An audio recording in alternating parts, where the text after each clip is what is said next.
예수님께서 사망 권세를 이기시고 부활하셔서 잠자는 자의 첫 열매가 되신다라고 했습니다. 이것을 여러분 경험한 사람들, 성경에 보니까 삶이 완전히 달라졌습니다. 그리고 오직 예수를 위해서 살게 되었습니다. 그리고 나서 하는 말이 뭐냐면은 바울이 이렇게 말하죠. 여러분 성도들이요, 예수님 부활은 진실하고 역사적인 사건이고 확실합니다. 만약에 우리가 예수님의 부활이 없는데도 스스로 우리끼리 모여가지고 예수님 부활하셨다라고 말하고 스스로 위로를 받는다면 우리는 세상 속에서 가장 불쌍한 사람들입니다. 왜냐하면 주님이 안 계신데도 살아계신 것처럼 착각하고 살았고, 죽으면 그만인데도 천국이 있다고 믿고 살았고, 그래서 우리 헌신하고 살았으면 그 시간에 놀러 갈 걸, 그 시간에 잘 먹고 잘 살 걸. 그런데 보면은 고린도전서 15장에서 쭉 하신 말씀이 부활은 너무나도 확실한 것이다. 계속해서 부활을 이야기하다가 마지막에 뭐라고 그랬습니까? 그러므로 내 사랑하는 형제들아, 이제 성도들에게 권면하는 거죠. 그러므로 내 사랑하는 형제들아, 경고하며 흔들리지 말며 주일에 더욱 힘쓰는 자가 되라. 왜냐하면 너의 수고가 결코 헛되지 않고 부활하신 주님께서 우리 앞에 서셨을 때에 우리가 그 모든 일한 대로 갚아 주실 것을 믿기 때문이다 그랬습니다. 여러분, 우리도 부활하신 주님을 우리 삶 속에서 경험해야 될 줄 믿습니다. 말씀으로 경험해야 될 줄 믿습니다. 지난 한 주간 동안 잘 지내셨습니까? 지난 주간이 무슨 주간이었습니까? 고난 주간이었습니다. 주의 종으로서 이런 생각이 들었습니다. 고난 주간, 하나님, 성도가 고난 주간이라고 하면은 한 주간을 지날 때 뭔가 마음가짐이 달라지게 해주십시오. 부활주일 하면은 그 부활이 예수의 부활이 내 부활인데 하나님 우리 예배가 달라지게 해주십시오 라고 하는 마음이 있어요. 그래서 항상 보면은 성경에 주님과 관련된 모든 일은 우리가 주인공으로 하나님 앞에 귀하게 쓰임 받아야 될 줄 믿습니다. 지난 주일날 제가 그 자동차 엔진에 관한 이야기를 하면서 그 영적인 원리가 참 보면 이 생활의 원리, 기계 원리가 영적인 원리하고 참 흡사하다라고 말씀을 함께 나눴습니다. 그래서 상사점에 대해서 말씀을 드렸잖아요. 그렇죠? 상사, 위에서 죽는 지점. 그 위에서 죽는 지점을 어느 지점이냐 하면은 그 엔진에서 보면은 실린더 속에서 피스톤이 맨 위에 올라갔을 때, 그래서 하늘이 제일 먼저 이 네 가지 그 구동이 일어납니다. 흡입이 연료가 흡입이 되듯이 우리도 말씀이 우리 속에 흡입이 돼야 돼. 하나님의 말씀이. 그리고는 압축. 왜 하나님의 말씀이 흩어지면 안 됩니다. 예배 시간에 말씀 듣고 나서 흩어지는 게 아니라 압축시켜야 돼. 이 압축을 시키기 위해서 기도해야 되는 거예요. 말씀을 듣고 나서 한 주간 동안 그냥 우리가 정신줄 놔버리고 사는 것이 아니고 들은 바 말씀을 가지고 기도로 압축하는 거예요. 하나님, 오늘 말씀을 들었사오니 이 말씀이 우리 속에 역사가 일어나게 하여 주시옵소서 하고 압축을 시킵니다. 압축시키고 하나님 앞에 기도 제목으로 삼고 간절히 기도할 때 어떤 일이 나죠? 폭발이 일어납니다. 성령의 불이 붙어서 자동차 엔진에도 점화 플러그라고 하는 게 있거든요. 점화 플러그에서 불꽃이 태워주니까 압축된 그 속에 실린더 속에서 폭발이 일어나면서 동력이 생깁니다. 그러면서 이제 배기하고 흡입, 압축, 폭발, 배기가 계속으로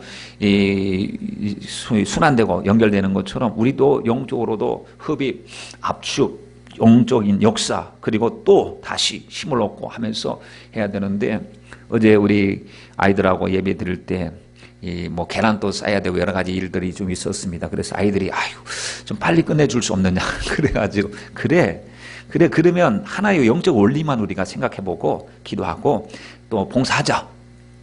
자, 영적 원리가 뭐냐? 오늘은 프린트하고 무한 공급기에 대해서 얘기하자. 그래갖고 뭐 사무를 쓰는 사람들은 압니다. 많이 써본 사람은 프린트 이 잉크 양이 적다는 사실. 조금만 출력해보면 몇 장 안 되는데도 없어요. 바닥이 나요. 그럴 때마다 잉크 값은 비싸거든요. 그래서 요즘에 많이 사람들이 그 사무실이나 무슨 출력이 많은 데서 사용하는 게 뭐냐면은 무한 공급기를 다는 겁니다. 무한 공급기가 뭐냐면 통 잉크가 있어요. 이렇게 통 4가지가 있는데 보통 4가지 중에 그 빨파노 해갖고 그 삼원색이라고 하는 이 잉크를 담습니다. 그리고 까만색은 따로 담고, 그리고 그 카트리지라고 하는 데다가 호스를 연결합니다. 호스를 연결하면 뭐냐면 이게 딱 진공 상태가 되시면 쭉쭉 빨려 들어가는 거예요. 이렇게 이쪽에 있는 통에 있는 잉크가 이제 카트리지 속으로 계속 빨려 들어가. 아무리 뽑아도 계속 나오는 거예요. 계속. 그러니까 무한 공급만 위에만 비어 있는 것만 채워 놓으면 계속해서 나오는데 때때로 보면은 안 빨릴 때가 있습니다. 안 빨릴 때 왜 안 빨리냐? 노즐이 막혔기 때문이다. 노즐이 분사하면서 이 작품을 만들어주고 그려줘야 되는데 노즐이 막혔어요. 노즐이 왜 막혔느냐? 사용하지 않아서 막혔다는 거. 어떤 사람은 프린트를 사놓고 거의 안 쓰는 사람은 나중에 막혀버릴 경우, 매일 같이 쓰는 사람은 안 막혀요. 기도도 매일 하는 사람은 안 막혀요. 근데 기도를 쉬면은 이게 막히기 시작합니다. 영적으로 막히기 시작합니다. 쓰려고 할 때는 안 나옵니다. 근데 웃긴 건 또 보면은 삼원색이 다 나와야 되는데 다른 건 다 나오는 노란색만 안 나와요. 그러면 작품이 안 됩니다. 이거는 못 씁니다. 그런데 우리 속에 믿음, 소망, 사랑이 하나님 은혜 속에서 우리에게 주님이 공급하신 은혜로 말미암아 우리가 이 도화지에다 그림을 그리듯이 작품을 찍어내듯이 우리 삶을 통해서 예수 그리스도의 생명을 찍어내야 되는데 주님은 분명히 나하고 붙어있는 것 같은데 막히는데 왜 막혔느냐? 노즐이 막혔거나 아니면은 공기층이 가운데 꼈거나. 여러분 왜 공기층이 있느냐? 공기층이 있으면요 잉크가 공급이 안 되더라고요. 그래서 강제 흡입을 합니다. 강제 방출을 시키는데 주사기를 해갖고 쫙 빨아당깁니다. 그러면 거품이 보글보글 나오기 시작해요. 그 호수에. 그러면 잉크가 쭉쭉쭉쭉 올라가는 게 보여요. 그러면서 하면은 마음에 얼마나 해본 사람은 알아요. 속이 수련한지. 예전에 우리가 보면은 온수 난방을 할 때요 분명히 보일러는 돌려는 방에 안 따셔요. 그래서 왜 보일러는 도는데 방에 안 따시는가 보다. 에어가 찼대요. 에어가 차니까 방에 안 따셔. 아무리 이 엔진에서 보일러가 돌아가도 여러분 그 속에 공기층이 끼니까 육신의 생각이 끼니까 죄가 끼니까 하나님이 주신 은혜가 우리에게 미치지 못하는 것을 볼 수 있습니다. 그래서 우리가 예배 시간마다 주님은 분명히 부활하신 주님이시에요. 부활하신 주님이 우리 속에 부활의 역사로 나타나야 됩니다. 기적으로 나타나야 됩니다. 그래서 우리가 하나님 앞에 나타나야 되는데 부활하신 주님은 어떤 사람은 주님이 부활하셨다고 찬송을 하는데 그 내게 있어서 주님의 부활은 별로 중요하지가 않아요. 대면하고 맹숭맹숭합니다. 여러분 그러나 이 사건이 자기의 사건이 될 때는 삶의 모습이 완전히 달라지는 것을 보게 됩니다. 우리들도 기도 제목이 있습니다. 하나님 우리가 부활을 증거하는 주님의 몸된 교회가 되게 하시고 우리 모든 성도들이 부활의 증인들이 되게 하시고 다른 사람들은 예수님 부활하셨다 해도 야 죽었는데 어떻게 살아나냐 죽은데 사흘이 되었고 너무 냄새가 나고 이미 창자국 찔리고 다 죽음을 목도했는데 살아날 수가 없는데 어떻게 살아나느냐. 여러분 말씀으로 천지를 창조하신 하나님께서 그것을 못하시겠습니까? 그렇죠? 얼마든지 주님께서 하시면 그 모든 것이 다 가능한 것 아니겠습니까? 마태복음 27장 말씀을 보시면요 예수님께서 오전 9시에 십자가에 달리셔요. 그리고 오후 3시가 되니까 숨을 거두셨어요. 그때 아리마대 요셉이라고 하는 사람이 곁에 서 있다가 본디오 빌라도를 찾아갑니다. 총독에게. 그도 공회원이니까 그래도 굉장히 그 권세 있는 사람이니까 일반 소시민이 함부로 총독을 찾아갈 수는 없을 텐데 찾아가서 예수의 시신을 내달라고 했습니다. 그랬더니 예수가 이렇게 빨리 죽었을 리가 없다. 확인해 보니까 예수님이 벌써 돌아가셨어요. 그만큼 예수님의 몸이 너무 쇠잔하셨고 탈진하셨고 몸이 스스로 버티고 견딜 수가 없었습니다. 금요 철야 때 저희 말씀 함께 나눌 때 주님의 모습이 완전히 탈진 십자가에 못 박히실 때는 피범벅이 되셨어요. 그 십자가 메시고 올라오시는 그 길에 얼마나 주님이 쓰러지셨느냐면 로마 군인들이 봐도 이렇게 가다가는 십자가에 못 박기 전에 죽겠다고 생각이 들어가지고 이 구레네 시몬에게 대신 십자가 지우고 올라왔을 정도로 주님의 몸 상태가 아주 안 좋았습니다. 그래서 십자가에 못 박히실 때 주님은 스스로 심장이 터질 것 같고 몸마디에 욱신거리고 통증 때문에 견딜 수가 없었습니다. 그런데도 위에서 십자가 위에서 뭘 하셨느냐 봤더니 중보기도를 하셨습니다. 우리 위해서. 주님 저들의 하는 죄를 알지 못합니다. 저들 용서하여 주시옵소서 하고 주님께서 간절히 기도를 드려 주셨어요. 여러분 그래서 우리가 주님의 은혜로 말미암아 죄사함을 우리가 받았습니다. 주님의 몸이 아주 극도로 안 좋았기 때문에 빨리 돌아가셨어요. 그것도 하나님의 말씀 성취였음을 우리가 알 수가 있습니다. 알아보니까 벌써 예수가 돌아가셨다는 거예요. 그래서 그래 그럼 내줘라. 시신 갖고 뭘 하겠느냐. 그리고 아리마대 요셉이 시신을 이제 모시고 갈 때 자기 집에서 가든지 아니면 어떤 장소에서 아마 세마포옷을 입히기 위해서는 시신을 피범벅이 된 주님의 시신을 몽골 닦아야 깨끗이 그 심령을 생각해 보십시오.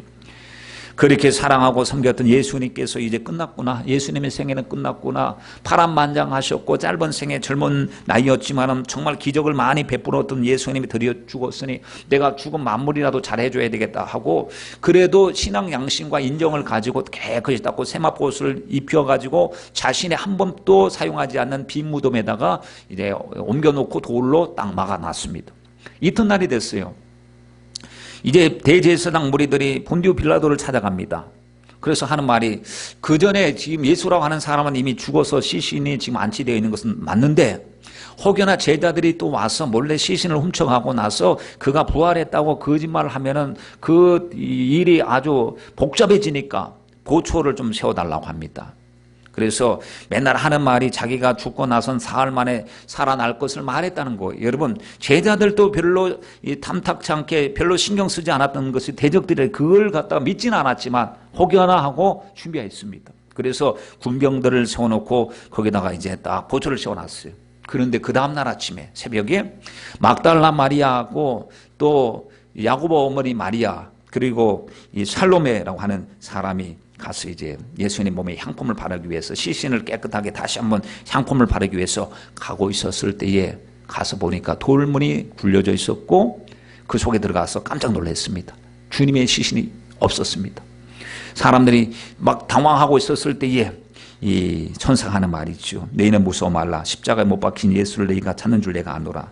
그가 여기 계시지 않고 그의 말씀하신 대로 살아나셨느니라. 말씀하신 대로 살아나셨대요. 이게 여러분 예수님이 부활하신 것을 최초로 목격한 그 사람들은 영적으로 보면은 이거 예수님이 부활하셨구나, 야 할렐루야 말씀대로 되었구나, 이런 마음이 아니었어요. 두려운 마음이었어요. 천사의 목소리를 들으면서도 이게 긴가민가, 진짜 이런 일이 있을 수 있는 것인가 하고 여러분 내려가서 제자들에게 말했더니 제자들도 무슨 소리로 들었냐면은 주님 말씀이 성취되었구나라는 말씀이 아니라 허탄한 소리, 농담으로 들렸다는 겁니다. 제자들이 그 소리를 듣고 있었을 때에 이제 이 무덤 앞에서 보초 서는 사람들이 아마 졸았는지 아니면 딴 생각을 했는지 자기들이 정신 바짝 차리고 있는데도 하나님이 하신 일인지, 하나님은 얼마든지 하실 수가 있으시니까 말이죠. 그런데 보니까 자기들도 큰일 난 거예요. 이제 이 보초들도. 왜냐하면 보초를 잘못 썼기 때문에 예수님이 언제 사라졌는지도 모르는데 가서 이제 대제사장들에게 가서 보고를 하죠. 큰일 났습니다. 시신이 없어졌습니다. 했더니 입막음을 해야 됐잖아요. 대책회의를 하기 위해서 그 사람들 모아놓고 이거 어떡하지? 일단 돈으로 찔러줘. 돈을 찔러서 뇌물을 줍니다. 입막음을 하는 겁니다. 누가 물어보거든 예수님의 제자들이 몰래 와서 훔쳐가는 것을 봤다고 해라. 만약에 니네들이 경계에 대해서 실패했다고 뭔가 책망할 것이 있으면 우리가 힘을 가지고 있으니까 너를 보호해 줄 테니까 너는 내 말만 우리 말만 잘 들으면 아무 걱정 없다 하고 돈도 받았고 거짓말 하라고 매수했습니다. 그래서 그 사람들 앞에서 이제 말할 때 예수님의 제자들이 와서 몰래 예수님의 시신을 훔쳐갔다라고 했는데 여러분 지금 또 예수님의 부활을 믿지 않는 이들이 교회 안에도 있습니다. 희한하죠? 여러분 보십시오. 처녀가 잉태하여 아들 낳는다. 이게 주님으로서는 할 수 없는 이야기겠습니까? 죽은 지 나흘이 되든 어쨌든 하나님께서 살리신다고 말씀을 하셨는데 우리 수준 우리는 못하죠. 그런데 하나님은 하실 수가 있으시죠.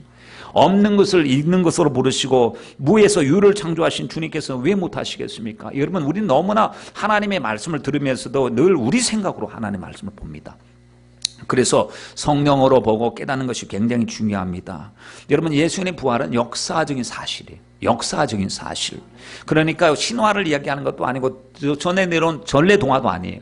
주님의 부활은 정확한 역사적인 사실이고 경험했던 바가 있는데 첫째 뭐냐면 주님의 말씀이 그랬습니다.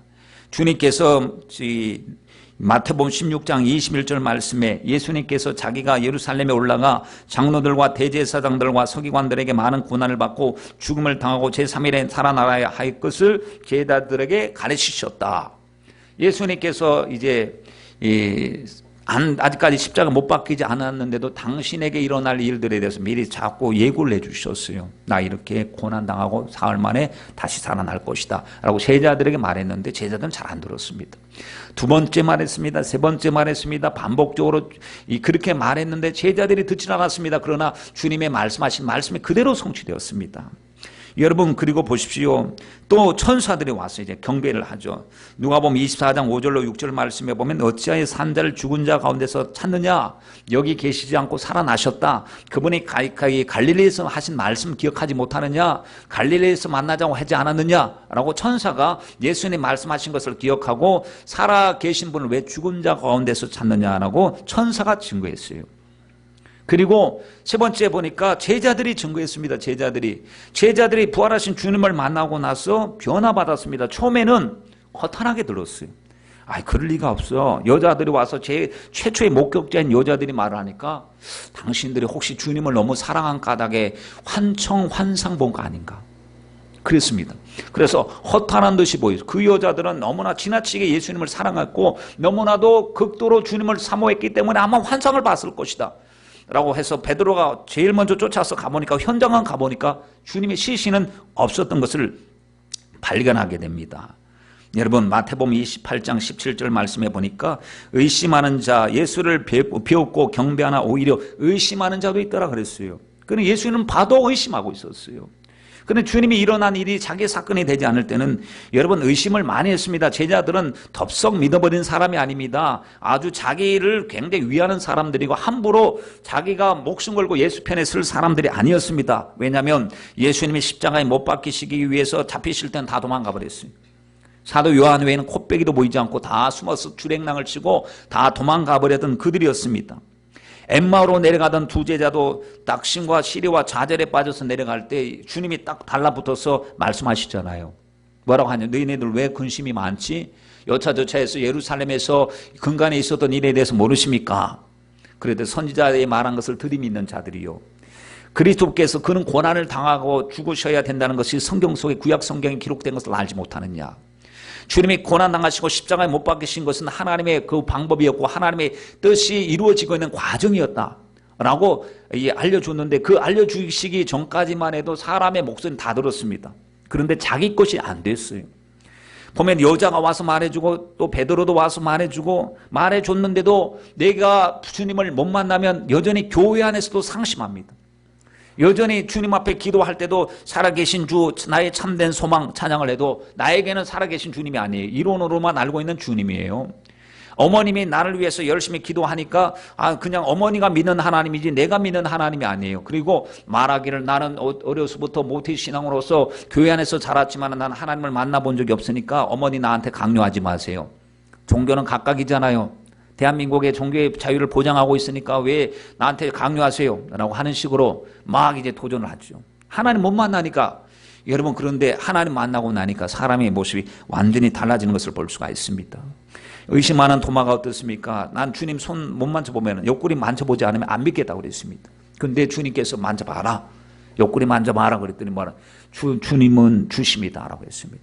정말 하나님 아들이십니다. 만져보고 나서 그가 어떻게 하죠? 인도에 가서 순교했다고 했죠. 인도로 가고 복음을 들고, 오직 복음을 들고 전하다가 이제 예수님의 부활의 증인이 되어서 순교했다라고 했습니다. 여러분, 몇몇 사람들이 그냥 구석에서 만난 사건이라고 한다면 그거 의심해 볼 수 있어요.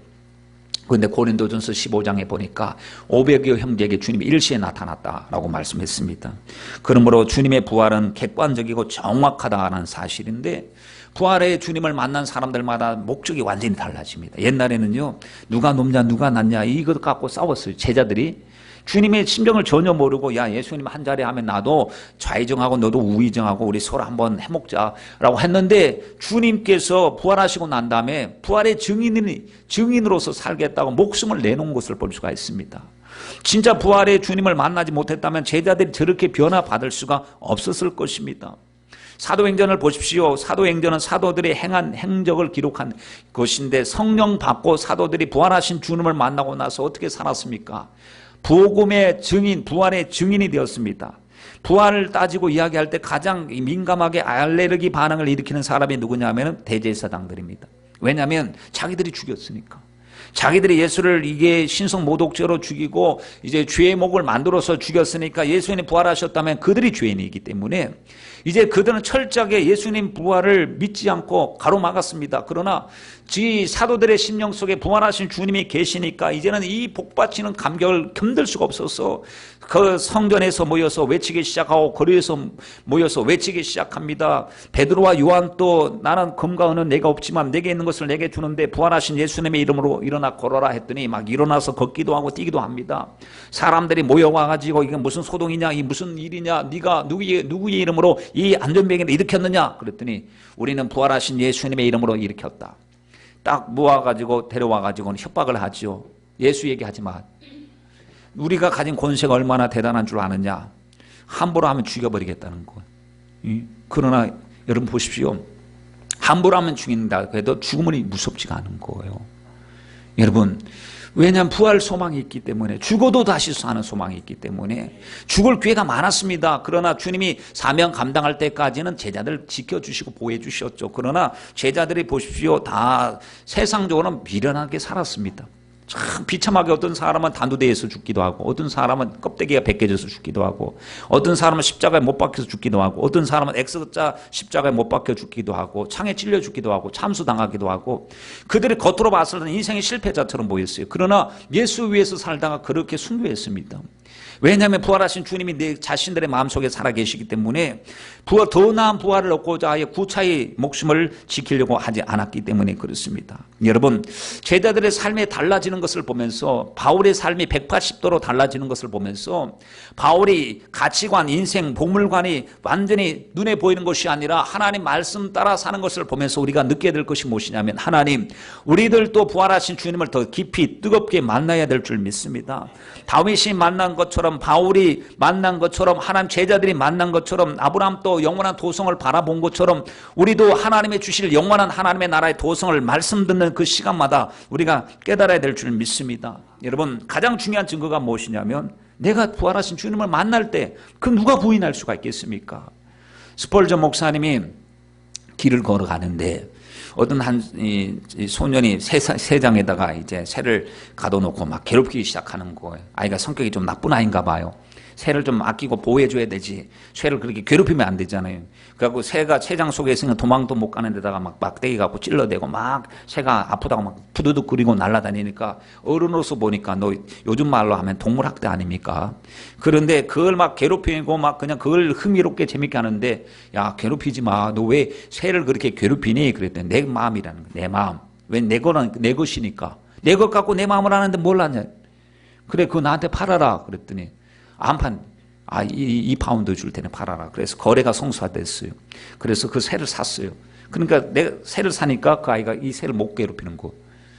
자, 왜냐면 주인이 달라졌으니까. 아까는 자기가 주인이지만 돈 주고 샀으니까 이 주인은 이제 스펄전 목사님 주인이 됐어요.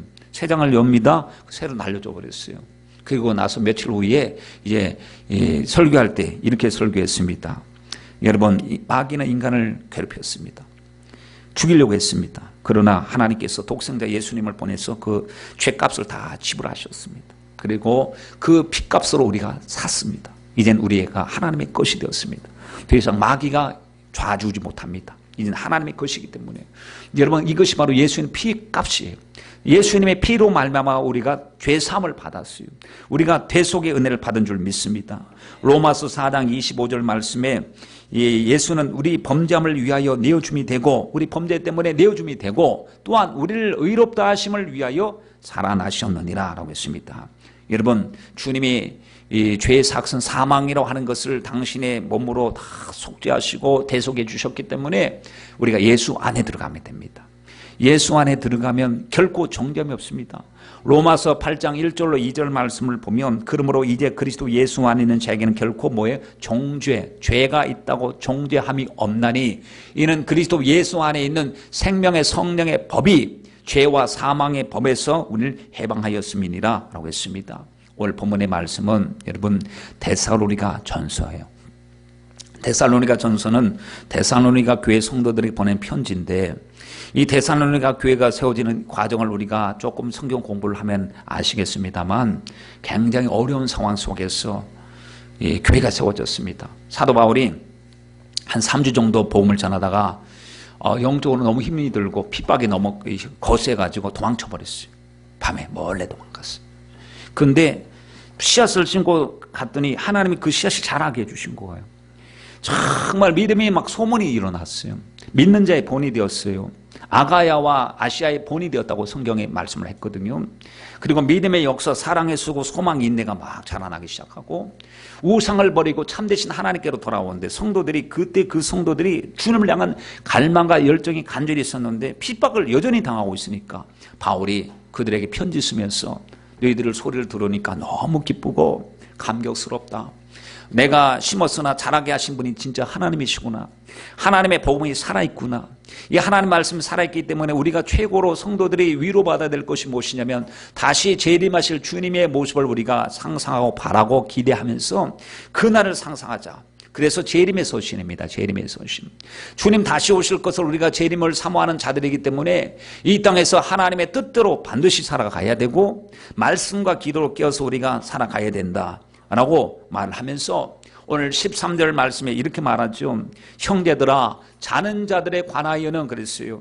자는 자, 여러분 성경에서 보면 성도의 죽음을 잔다라고 했습니다. 보통 보면 우리가 세상에서 영결식이라고 그랬죠. 영원히 연결 끝나는 결말 짓는 영결식이라고 하는데 우리는 영결식이라고 하는 말을 쓰지 않아요. 그리스도 안에서 잔다라고 이야기합니다. 여러분 나사로가 죽었을 때도 주님께서 나사로가 잠들었도다 깨우러 가자. 근데 죽었었어요. 야이로의 회당장 야이로의 딸도 죽었는데 아이를 잔다 그랬어요. 그리고 달리다가 소녀 일어나라 하고 주님이 깨우신 것을 볼 수가 있습니다. 그때 사람들이 잔다고 했더니 자면 일어나겠죠. 아니 그 죽었느니라. 죽은 지 벌써 날이 되어도 주님이 깨우셨어요. 야이로의 회당장 야이로의 딸도 주님께서 깨우셨습니다. 여러분 우리가 잘 때 피곤할 때 낮잠 잘 때 있죠. 그렇죠? 안식할 때 있습니다. 혹시 여기서 낮잠 잘 때 부들부들 떨고 주무시는 분 손 들어보세요. 아니면 밤잠 주무실 때 부들부들 떨고 주무시는 분 없잖아요. 잠자리에 누워 계실 때 우리 마음이 어떻습니까? 평안하죠. 아 오늘 하루 수고했다. 그래 주님 꿈속에서 주님 저를 만나주세요. 그리고는 편안하게 쉬잖아요. 왜? 내일 아침 일어날 소망이 있기 때문에. 여러분 잔다라고 하는 것은 깰 소망이 있기 때문에 잔다라고 말씀을 하는 것입니다. 여러분 우리의 육체의 죽음은 영원히 죽는 것이 아니라 잠시 안식하고 있는 거예요. 보면은 그 육체가 나중에 보면은 시간이 지나서 없어질 수도 있죠. 여기 분명히 공동묘지였는데 이제 재개발 지역으로 이제 선정이 돼 가지고 아파트가 생길 수도 있고 아니면은 사람이 물속에 빠져갖고 나중에는 시신이 어디 있는지 찾아볼 수도 없을 수도 있고 또 전쟁터에서 산화해가지고 몸이 갈래갈래 찢어져갖고 지금 이 몸이 어디서 있는지 전혀 알 수가 없는 그 모습도 있고 그런데 없어지는 건 똑같거든요. 뭐 화장을 하든지 매장을 하든지 없어지는 건 똑같아요. 아무리 매장을 한다고 하더라도 거기 그대로 고스란히 100년 200년 동안 그대로 간직하고 있으리라고 하는 보장을 할 수는 없습니다. 그런데 성경에 보니까 주님께서 장래 다시 오셨을 때 주님의 재림 시에 자는 자들이 일어난다는 거예요. 그래서 옛날에는 우리가 생각할 때는 매장해야 우리가 부활할 수 있다. 그래서 매장을 막 고집했는데 여러분 그것은 우리 생각이고 주님은 화장을 하든지 어떤 뭐 수목장을 하든지 뭘 하든지 간에 영광스러운 모습으로 우리가 부활할 것을 분명히 말씀을 하고 계십니다. 이게 뭐냐? 비밀이에요. 이 비밀스러운 것은 우리가 공부해서 알 수 있는 지식이 아니고 하나님이 마지막 때에 일어날 비밀을 우리에게 알려주신 비밀입니다. 여러분 성경 속엔 비밀이 많아요. 천국의 비밀이 있어요. 마지막 때 비밀이 있고 나팔소리의 비밀이 있습니다. 고린도전서 15장 51절로 52절 말씀을 한번 보세요. 보라 내가 네게 뭐 한다고요? 비밀을 말하노니 우리가 다 잠잘 것이 아니요 마지막 나팔에 순식간에 호련이 다 변하리니 죽은 자들이 썩지 아니할 것으로 다시 살고 우리도 변하리라 라고 했습니다. 여러분 하나님의 나팔소리 첨지 진동할 때에 무덤 문이 열린다고 그랬습니다. 먼저 죽은 자들의 무덤의 문이 열려서 신령한 몸으로 변화되어져서 공중에서 주님을 만난다라고 했습니다. 14절 말씀에 예수 안에 자는 자들도 하나님이 저와 함께 데리고 오시리라.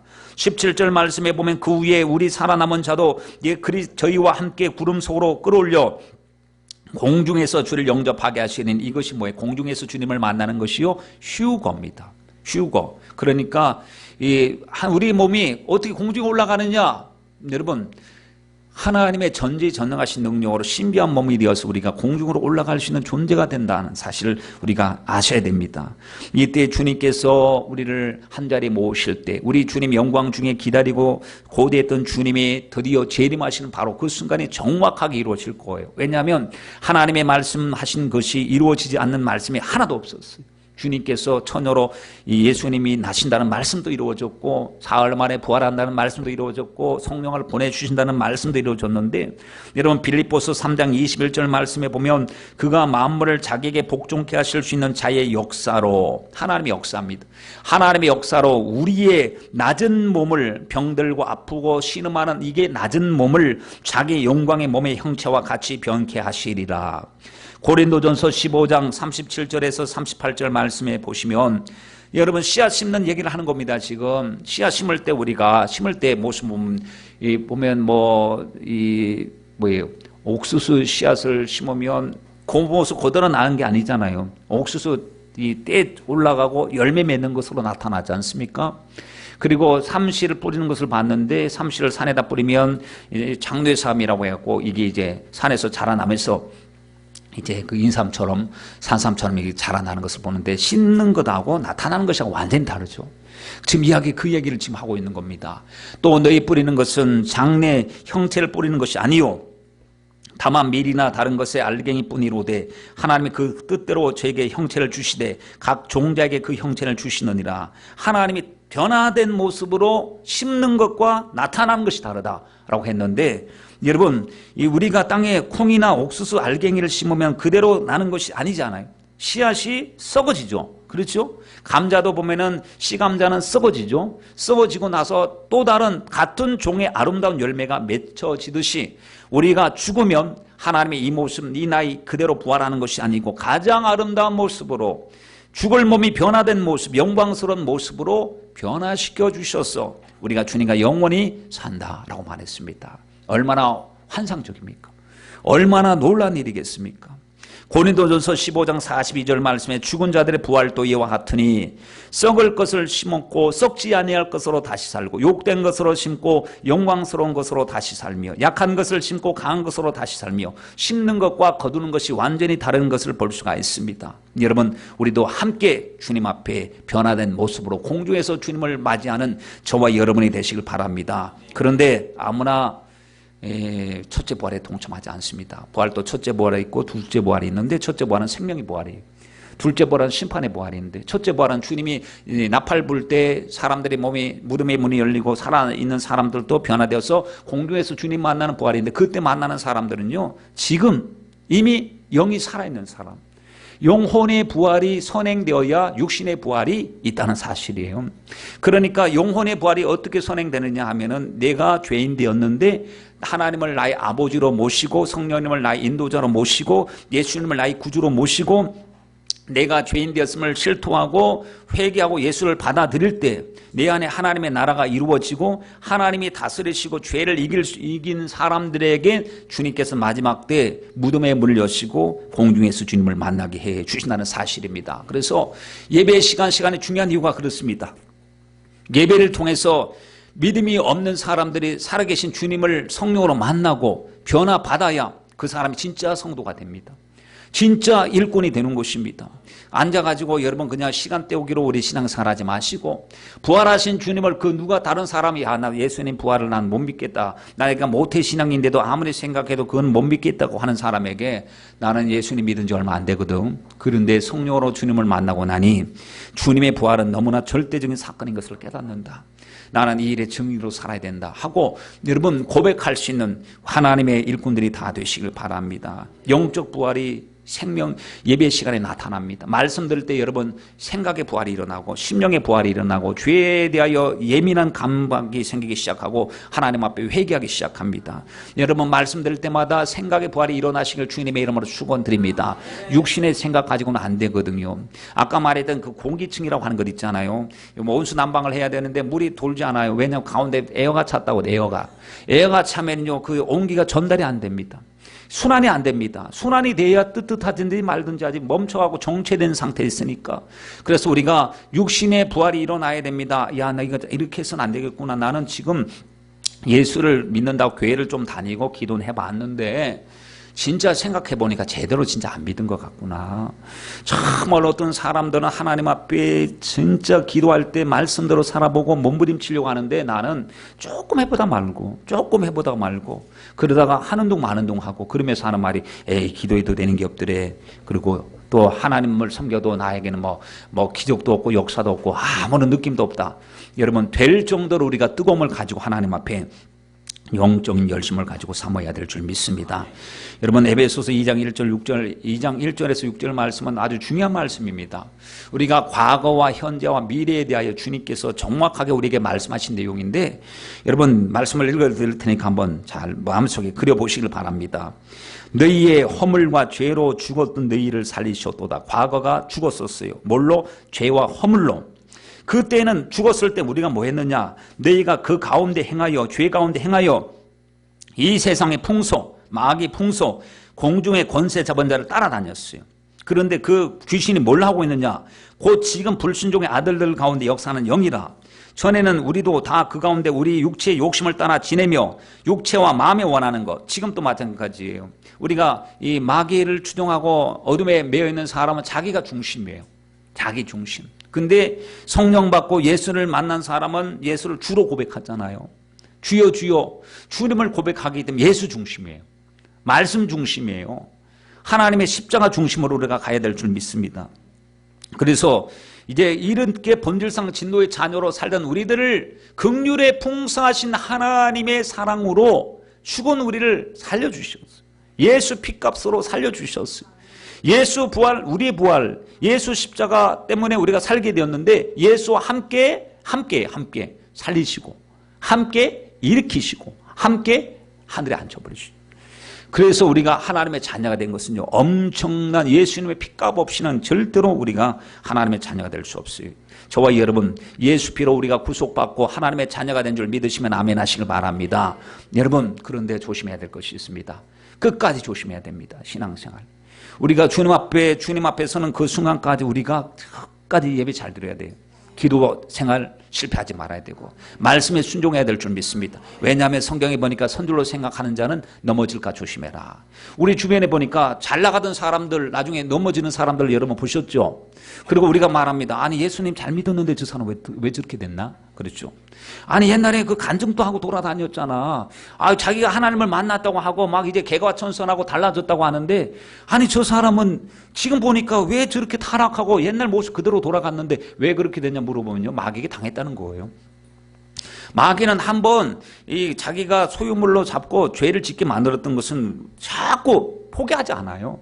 여러분들이 성령 충만하고 여러분들이 하나님 앞에 은혜 가운데 있어도 마귀는 여러분 주위를 배회하고 돌 겁니다. 왜냐하면 빈틈을 노려서 저것도 지옥에 끌고 가야 되는데 생각하기 때문에 빈틈을 주지 말아야 됩니다. 마귀가 역사하는 것은 빈틈을 타고 역사한다고 했지요.